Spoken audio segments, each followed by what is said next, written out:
اور اس کا دل نیکی کے خیال اور رحم کی آواز سے ذرا بھی پریچت نہ تھا۔ اسے کالا چور کہتے تھے۔ سپاہیوں نے اسے سولی کے تختے پر کھڑا کر دیا، موت کی پھانسی اس کی گردن میں ڈال دی، اور جلادوں نے تختہ کھینچنے کا ارادہ کیا کہ وہاں بھاگا مجرم چیخ کر بولا، خدا کے واسطے مجھے ایک پل کے لیے پھانسی سے اتار دو تاکہ اپنے دل کی آخری آرزو نکال لوں۔ یہ سنتے ہی چاروں طرف سناٹا چھا گیا۔ لوگ اچنبھے میں آ کر تاکنے لگے۔ قاضیوں نے ایک مرنے والے آدمی کی انتم یاچنا کو رد کرنا اچت نہ سمجھا، اور بد نصیب پاپی کالا چور ذرا دیر کے لیے پھانسی سے اتار لیا گیا۔ اسی بھیڑ میں ایک خوبصورت بھولا بھالا لڑکا ایک چھڑی پر سوار ہو کر اپنے پیروں پر اچھل اچھل کر فرضی گھوڑا دوڑا رہا تھا، اور اپنی سادگی کی دنیا میں ایسا مگن تھا کہ جیسے وہ اسی وقت سچ مچ کسی عربی گھوڑے کا شہسوار ہے۔ اس کا چہرہ اس سچی خوشی سے کمل کی طرح کھلا ہوا جو چند دنوں کے لیے بچپن ہی میں حاصل ہوتی ہے، اور جس کی یاد ہم کو مرتے دم تک نہیں بھولتی۔ اس کا دل ابھی تک پاپ کی گرد اور بھول سے اچھوتا تھا، اور معصومیت اسے اپنی گود میں کھلا رہی تھی۔ بد نصیب کالا چور پھانسی سے اترا، ہزاروں آنکھیں اس پر گڑی ہوئی تھیں۔ وہ اس لڑکے کے پاس آیا اور اسے گود میں اٹھا کر پیار کرنے لگا۔ اسے اس وقت وہ زمانہ یاد آیا جب وہ خود ایسا ہی بھولا بھالا، ایسا ہی خوش و خرم، اور دنیا کی گندگیوں سے ایسا ہی پاک صاف تھا۔ ماں گودیوں میں کھلاتی تھی، باپ بلائیں لیتا تھا، اور سارا کنبہ جان نچھاور کرتا تھا۔ آہا! کالے چور کے دل پر اس وقت بیتے ہوئے دنوں کی یاد کا اتنا اثر ہوا کہ اس کی آنکھوں سے جنہوں نے دم توڑتی ہوئی لاشوں کو تڑپتے دیکھا اور نہ جھپکی، آنسو کا ایک قطرہ ٹپک پڑا۔ ذوالفقار نے لپک کر اس موتی کو ہاتھ میں لیا، اور اس کے دل نے کہا، بے شک یہ دنیا کی سب سے انمول چیز ہے جس پر تخت طاؤس اور جام زم اور آب حیات اور زر پرویز سب نچھاور ہے۔ اس خیال سے خوش ہوتا، کامیابی کی امید میں سرمست ذوالفقار اپنی معشوقہ دل فریب کے شہر مین و سواد کو چلا، مگر جیوں جیوں منزلیں طے ہوتی جاتی تھیں اس کا دل بیٹھ جاتا تھا کہ کہیں اس چیز کی جسے میں دنیا کی قدر نہ ہوئی تو میں پھانسی پر چڑھا دیا جاؤں گا اور اس دنیا سے نامراد جاؤں گا۔ لیکن جو ہو سو ہو، اب تو قسمت آزمائی ہے۔ آخر کار پہاڑ اور دریا طے کرتے شہر مین و سواد میں آ پہنچا۔ دل فریب کی ڈیوڑھی پر جا کر ونتی کی تھکان سے ٹوٹا ہوا ذوالفقار خدا کے فضل سے حکم کی تعمیل کر کے آیا ہے اور آپ کے قدم چومنا چاہتا ہے۔ دل فریب نے فوراً اپنے سامنے بلا بھیجا اور ایک سنہرے پردے کی اوٹ سے فرمائش کی کہ وہاں انمول چیز پیش کرو۔ ذوالفقار نے آشا اور بھے کے ایک وچتر منحستتی میں وہ بوند پیش کی اور اس کی ساری کیفیت بہت پر اثر لفظوں میں بیان کی۔ دل فریب نے پوری کہانی بہت غور سے سنی اور وہ بھینٹ ہاتھ میں لے کر ذرا دیر تک غور کرنے کے بعد بولی، ذوالفقار، بے شک تو نے دنیا کی ایک بیش قیمتی چیز ڈھونڈ نکالی، تیری ہمت اور تیری سوجھ بوجھ کی داد دیتی ہوں، مگر یہ دنیا کی سب سے بیش قیمت چیز نہیں، اس لیے تو یہاں سے جا اور پھر کوشش کر، شاید کہ تیرے ہاتھ وہ موتی لگے اور تیری قسمت میری غلامی لکھی ہو۔ جیسا کہ میں نے پہلے ہی بتلا دیا تھا، میں تجھے پھانسی پر چڑھوا سکتی ہوں، مگر میں تیری جاں بخشی کرتی ہوں اس لیے کہ تجھ میں وہ گن موجود ہے جو میں اپنے پریمی میں دیکھنا چاہتی ہوں، اور مجھے یقین ہے کہ تو ضرور کبھی نہ کبھی کامیاب ہوگا۔ ناکام اور نامراد دلفگار اس معشوقانہ عنایت سے ذرا دلیر ہو کر بولا، اے دل کی رانی، بڑی مدت کے بعد تیری ڈیوڑھی پر سجدہ کرنا نصیب ہوتا ہے، پھر خدا جانے ایسے دن کب آئیں گے، کیا تو اپنے جان دینے والے عاشق کے برے حال پر ترس نہ کھائے گی، اور کیا اپنے روپ کی ایک جھلک دکھا کر اس جلتے ہوئے دلفگار کو آنے والی سختیوں کے جھیلنے کی طاقت نہ دے گی۔ تیری ایک مست نگاہ کے نشے سے چور ہو کر میں وہ کر سکتا ہوں جو آج تک کسی سے نہ بن پڑا ہو۔ دل فریب عاشقیہ چاؤ بھری باتیں سن کر غصہ ہو گئی اور حکم دیا کہ اس دیوانے کو کھڑے کھڑے دربار سے نکال دو۔ چوبدار نے فوراً غریب دلفگار کو دھکے دے کر یار کے کوچے سے باہر نکال دیا۔ کچھ دیر تک تو دلفگار اپنی نشٹر پریمکا کی اس کٹھورتا پر آنسو بہاتا رہا اور سوچنے لگا کہ کہاں جاؤں، مدتوں راستے ناپنے اور جنگلوں میں بھٹکنے کے بعد آنسو کی بوند ملی تھی۔ اب ایسی کون سی چیز ہے جس کی قیمت اس آبدار موتی سے زیادہ ہو؟ حضرت خضر، تم نے سکندر کو آب حیات کے کنویں کا راستہ دکھایا تھا، کیا میری باہ نہ پکڑو گے؟ سکندر ساری دنیا کا مالک تھا، میں تو ایک بے گھر بار مسافر ہوں۔ تم نے کتنی ہی ڈوبتی کشتیاں کنارے لگائی ہیں، مجھ غریب کا بیڑا بھی پار کرو۔ اے عالی مقام جبریل، کچھ تم ہی اس نیم جان دکھی عاشق پر ترس کھاؤ، تم خدا کے ایک خاص درباری ہو، کیا میری مشکل آسان نہ کرو گے؟ غرض یہ کہ دلفگار نے بہت فریاد مچائی مگر اس کا ہاتھ پکڑنے کے لیے کوئی سامنے نہ آیا۔ آخر نراش ہو کر وہ پاگلوں کی طرح دوبارہ ایک طرف کو چل کھڑا ہوا۔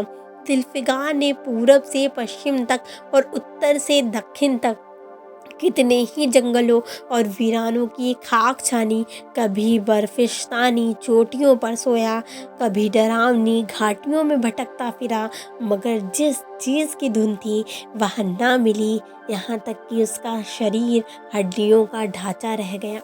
ایک روز وہ شام کے وقت کسی ندی کے کنارے خستہ حال پڑا ہوا تھا، بے خودی کے نشے سے چونکا تو کیا دیکھتا ہے کہ ایک چندن کی ایک چتا بنی ہوئی ہے اور اس پر ایک یووتی سہاگ کے جوڑے پہنے 16 شرنگار کیے ہوئے بیٹھی ہے۔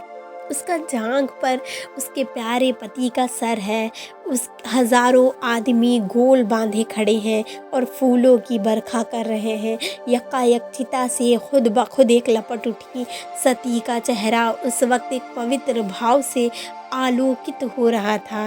چتا کی پوتر لپٹیں اس کے گلے سے لپٹ گئیں اور دم کے دم وہ پھول سا شریر راکھ کا ڈھیر ہو گیا۔